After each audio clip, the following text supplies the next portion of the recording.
This audio production was made in collaboration with Audible Anarchist. Common Sense Country by L.S. Bevington. There was a country where common sense had somehow got the upper hand. In that country, sense was as common as lunacy is in a madhouse. There was a place for everything, and everything was either in that place or else on the direct way there, the shortest way, the easiest way, the cheapest way. In that country, everybody was brought up with the notion that the simplest plan in everything served everybody's turn best, even the clever people's. And it was taken as a matter of course that if things did not go wrong, people wouldn't. They read in their books of history and comparative sociology that in countries where things do go wrong, people go wrong too, in the blind, blundering attempt to straighten things back a bit. But in Common Sense Country, it was always said when things went wrong that there had been some nonsense, that is, empty wordplay, in the heads or habits of the people, which had diverted attention from realities and caused the people to let things wander out of the way. In Common Sense Country, all the commodities and goods, all the instruments, utensils, and appliances, in short, all the things, had very simple and unadventurous biographies, and if they could have spoken, they would not have had much harrowing information to impart about the ravages of their tissues and textures caused by moth and rust, nor yet of vicissitudes incurred at the hands of thieves breaking through to steal. I was needed, I was made, I was conveyed, I was applied, I was consumed. That would have summed up the history of a thing in the country where things went right. Only 5 short chapters. In most countries, of course, all sorts of distressing and distracting other chapters intervene. Thus, I was coveted, I was done without, I was lied for, I was hated for, I was speculated in, I was adulterated, I was advertised, I was legislated about, I was sold, and my buyer with me. I was squandered, I was hoarded, I was quarreled over, I was fought for, I was burgled, I was bombed. In Common Sense Country, there was a job for everyone, and everyone was merrily, ardently, or placidly doing that job. No one was doing mere business and calling it work. No one was doing real work and feeling it toil. Dull jobs were done in short spells by an immense number of people. Delightful jobs were worked at for the pleasure of the thing in longer spells and by a fewer number of people. It fell out so naturally and because of common sense. Nobody had to be at the trouble of enforcing the arrangement. The man with the dullest or the most fatiguing job, as a matter of course, got the longest leisure for recreation of his naturally flagging zest for the job. The man with the pleasurable and healthy job hardly knew leisure from job. The kindliest and most able-bodied and jolliest of the people had common-sense reasons for attending to the least appetizing tasks. Everybody knew they wanted doing, and these kindly, vigorous, and jolly folks were those who cared most about getting them done, and cared least about minor disagreeables. They also liked the peculiar way in which other people shook hands with them for it, and more than made it good to them in the way of respect and hospitality wherever they went. You never saw any feet without shoes in cold weather in Common Sense Country. And you never saw any shoes heaped up thousands thick in warehouses with no feet to put into them. Common sense citizens had grave objections not only to cold, discomfort, and disease, but also grave objections to the enormous expense of thought, time, material, and goodwill necessarily involved in any and every measure for keeping empty shoes warm indoors and human feet cold outside in the street. You never came to a place in any common sense city where, by turning your head to the right, you could see one horn of a dilemma in the shape of a lot of grain or fish being destroyed on the lunatic excuse that it could not be sold for more than it cost, while by turning your head to the left, the other horn of the dilemma became visible in the shape of men and women with their children, hungry, worried, and constantly at their wits' end, only because they could not buy back the comestibles they had plowed, reaped, milled, fished, and otherwise labored to bring within human reach. In common sense country, there were no jerry-built houses, because people could not see any reason for making insecure and unhealthy dwellings. There were no ground landlords to make it disadvantageous to any builder to build honestly. No builders so hard-pressed, therefore, that they were obliged to cause the masons to scamp work, use limeless mortar or unseasoned wood. No builder or mason, moreover, had, in the name of common sense, any object whatever in view so immediately as the supplying of buildings wanted for use. He built houses for bakers, clothiers, artists, and all sorts of other useful persons, and these lived in the houses and produced food, clothing, works of art, and all sorts of other useful things for the builder in exchange. There was no waste of any energy or of any talent in common sense country. There were no churches and temples made with hands, because hands had better things to do than build prisons to shut up souls in. Also because in strict common sense, the sky was holy enough to sit under, and even to sing spiritual songs under. Besides, common senseites had discovered that you could not get the sun and fixed stars and all their lesser lights into the biggest of temples ever made with hands. In common sense country, people liked daylight for their minds and morals as well as for their bodies, and they found it cheapest in the long run. There were next to no shipwrecks on the coasts of common sense country. No one raced any ships to port in all weathers for the nonsensical reason of getting in before other ships.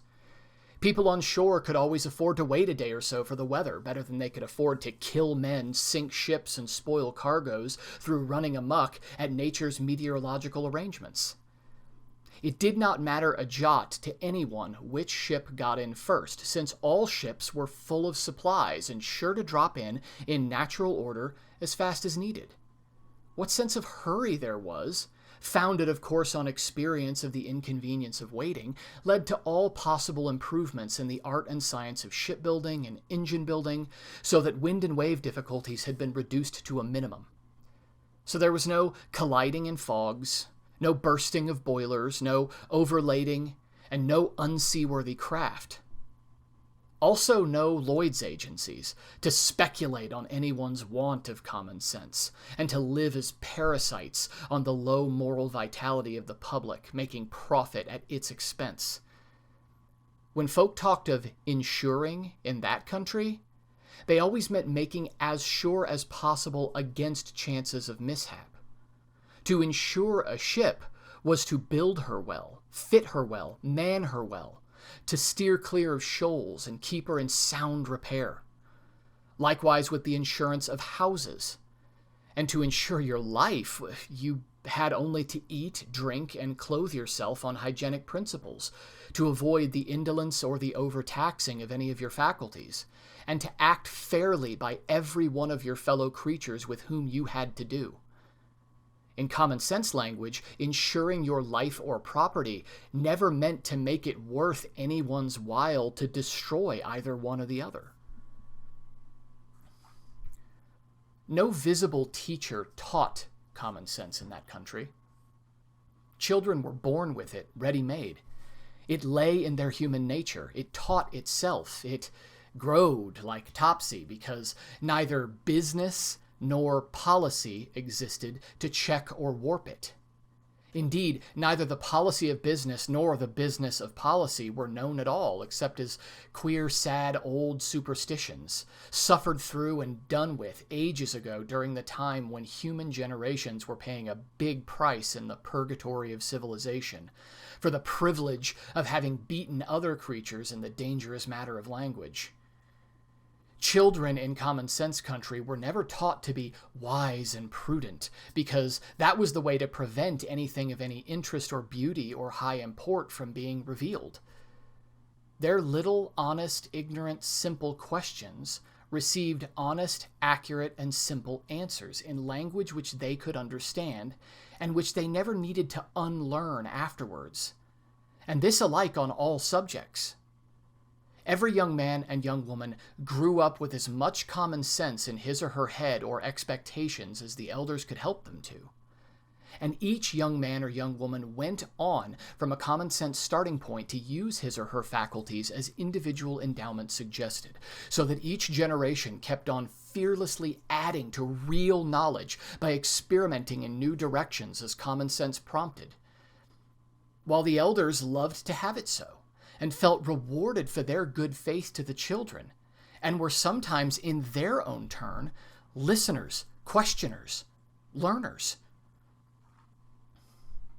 Common sense citizens never said, "Time is money." They said that money minting, money managing, and money protecting entail endless waste of time and trouble, that they are an abuse of human faculty, resulting in a great deal of death, bodily, intellectual, moral, and spiritual. Also, it was said these and like employments were as nonsensical in their objects as they were vicious in their effects. Money in common sense country had no meaning, any more than it has in a beehive. No one said, "Money is power." Sometimes it was said, "Money is weakness." That was when common senseites were speaking of the doings and miseries of the inhabitants of lunatic land. By the way, the word used was not money, but mammon. One objection they had to money, beyond its nonsensicalness, was its tendency, in proportion to the degree of its accumulation in a man's hand, to sap away his soul, his moral individuality, his character. They said, "What can it profit a man to lose his soul and become a moral paralytic?" They observed also that wherever in lunatic land mammon had accumulated in a man's hand, it had a tendency to put into his other hand a scepter, a truncheon, a Gatling gun, or some other preposterous implement, making of that moral paralytic a lord over 2 or 5 or 10 cities or markets or communities, as the case might be. As there was no mammon, there were none of those dismal things which are eternal essentials where mammon reigns. There were no arsenals, no armies, no police, no spies, no banks, no prisons, no poorhouses, no brothels, no divorce courts, no nunneries, no confessionals, no rings, no strikes, no infernal machines, no gallows. Common sense found no sort of use in any of these queer things. Common sense knew by hearsay that mammon could reign without them, but then common sense found no reason whatever for putting up with mammon, or paying its expenses. There were many stores and depots where anyone who wanted anything for wear, or consumption, or instruction, or pleasure, or any other use could go or send and get it, or get it made. He never had to ask, "What's the damage?" because in common sense country, damage was objected to. Everyone knew that no one had got what he did not want because nobody was so insane as to cumber himself with the custody of anything that was of no use or pleasure to him. So that to ask him to give up what was of direct use or pleasure to him would damage him. No one was short of anything because the world is very fruitful, and human beings are very numerous, very ingenious, and very industrious, and are able and eager to make it more and more fruitful. Wealth in common sense country increased even faster than the population, so that there was more leisure for every new generation born. Whatever was not of direct use to the individuals who produced it, it was to the convenience of those individuals to place in care and outside custody altogether, so that those to whom it was not superfluous might choose their own time and put it to their own uses. It was only in lunatic land that everybody, willingly or not, makes a practice of fining everybody else for the privilege of living alongside him on the same planet. It takes a hereditary lunatic of many generations standing to go shamming about in the roundabout, nonsensically solemn effort to convert man's natural home into a penal colony, by means of a cunningly devised system of fines all around for being alive and active and wanting to stop so. In common sense country, there were 95% fewer idiots, cripples, and otherwise afflicted mortals than are born elsewhere. The few there were not felt as a burden. For those of tender hearts found a natural pleasure in doing what could be done to make life tolerable for those sad and ever-diminishing exceptions. And of course, they were no expense in a land of plenty, where access was free to whatever was wanted, without money and without price. In common sense country, words were true, and purposes single. Even newspapers expressed real opinions and conveyed real information. Fun abounded, and nobody preached.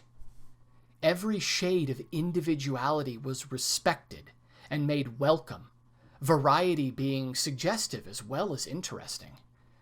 No one wheedled, no one canted, no one flattered or equivocated or slandered, because none of these were necessary expedients. There was never anything to fear from either honesty or generosity in that land. People could have food, friends, fun, and freedom without little abject servilities. Every individual was, as a matter of course, left perfectly free on his capable side, while being courteously and gladly aided by custom and common consent on his weak side. So that there was nothing to prevent his voluntarily and naturally making common cause with others in the overcoming of common difficulties, and in the acquirement, production, and distribution of all good things. There was no schism in that country, because there was no church. There was a great deal of religion, because common senseites had time to try their best powers of life and mind on everything. And the more they knew, the deeper depths of sheer wonderfulness did they find beneath the new-won knowledge.